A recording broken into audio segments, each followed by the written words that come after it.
What's going on, guys? My name is Jake, and today I want to show you my pre-production process of this song, Love and Personality, that I wrote around 2 years ago. Pretty much what I wanted to do is just essentially compare where my skills have been from 2 years ago and see how far I've come. This is something that I like to do just to see what I've gotten better at and what I still need to work on. So today I'm going to just take you through my journey of recreating the song. I've decided I want to rewrite it a little bit. There's a slow break in the beginning or not in the beginning, but in the middle of the song that I want to get rid of or cut back a lot and add another verse.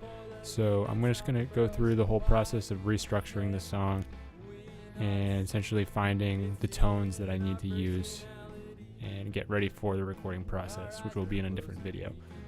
So let's pause this here, and I just want to show you exactly what I'm going to look at today. And this is my pre-production checklist. As you can see, I want to restructure the song. Like I said, I'm going to be using a software called Easy Drummer. You'll see that in a second. I need to relearn all the instrumental parts, fix up my instruments, restring and tune them, then also start testing different signal chains. I have two ideas right now for the acoustic part, which is the CX111, which is a mic, large diaphragm condenser, and then two different preamps just to see which one I'm going to use during the recording process. I need to find my bass tone and my lead guitar tone as well, which will be through the 11 rack, and then also just set up my session for an efficient workflow during the recording process. So that's what I'm going to be looking at today. I may not put all of these in the video, but that's my general pre-production checklist. Let's get into it. Alright guys, so the first thing that I wanted to talk about in terms of this pre-production process for me was essentially making sure that all of my instruments sounded as good as they can.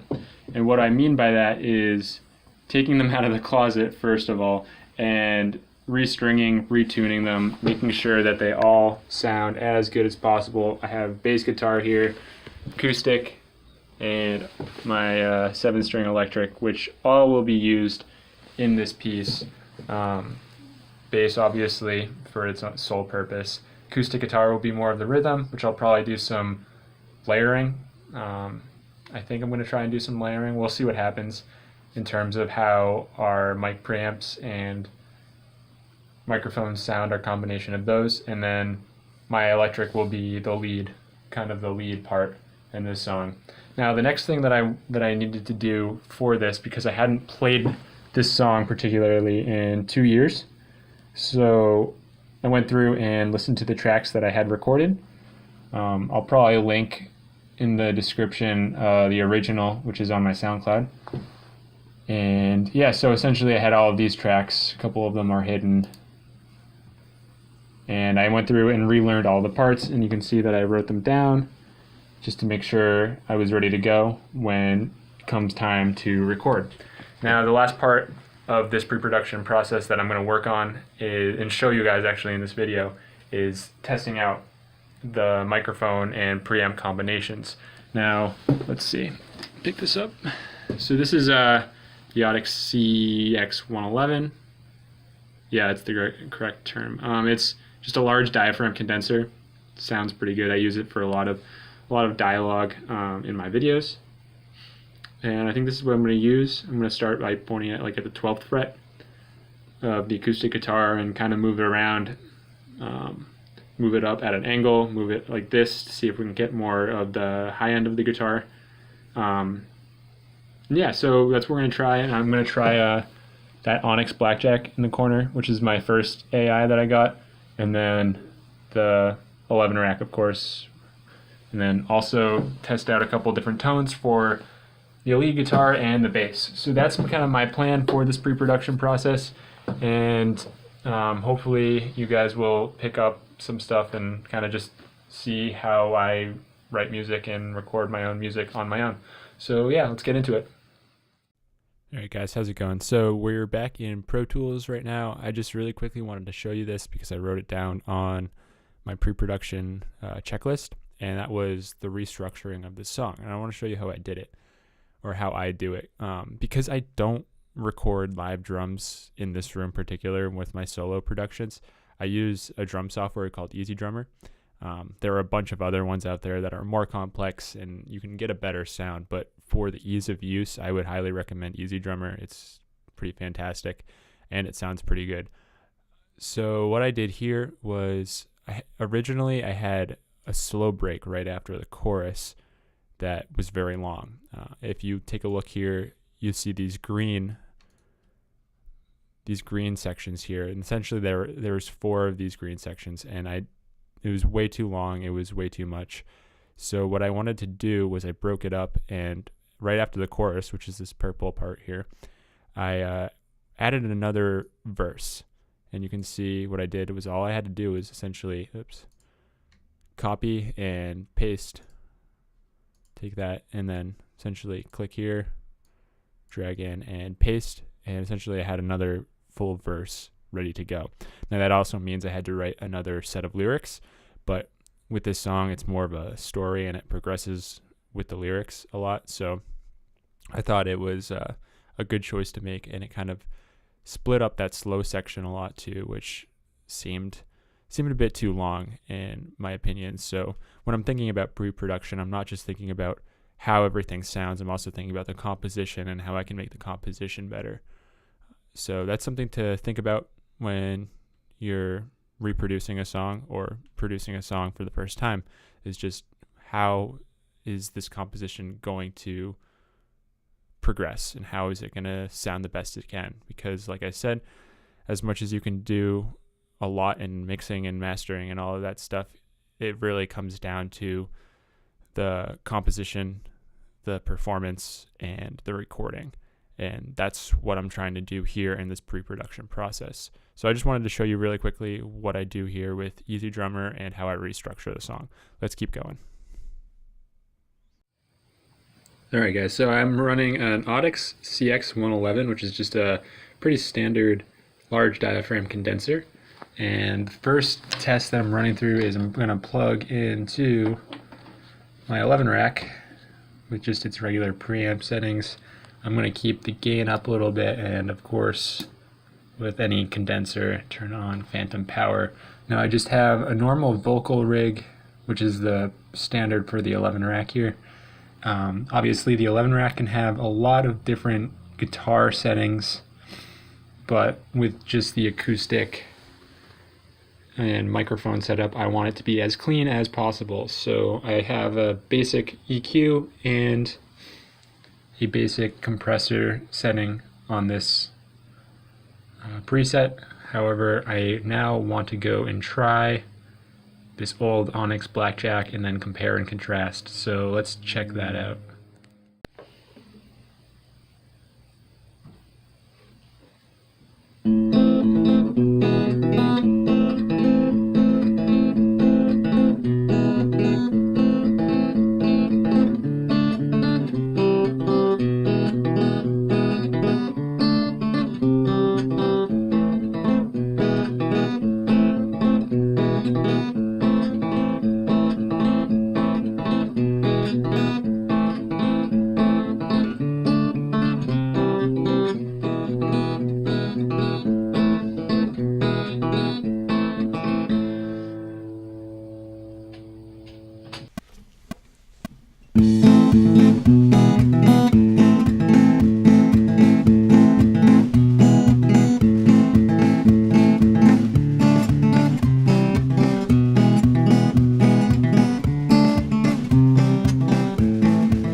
And we're back, so I'm just going to plug this in right here.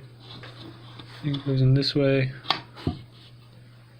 And then once again, because I had my gain set to around like 2 o'clock, I'm going to do the same on my Onyx Blackjack for now. Let's see, we have phantom powers on. Looks like we are on line level. So I think we're good to go on this. Let's be back in a second to test out how this sounds. Alrighty, folks. So I ended up having to turn the gain up more, but I think it's just because the Onyx Blackjack is a little less sensitive than the 11 rack. But let's see how this sounds.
All right, so that's the pre-production checklist essentially.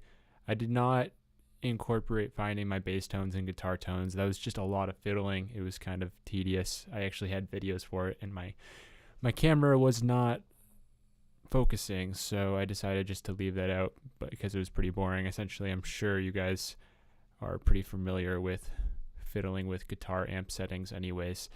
And in terms of setting up for efficient workflow, all that really incorporates is making sure your IO is right, making sure that you have all of your markers in so that you can just navigate your session easily.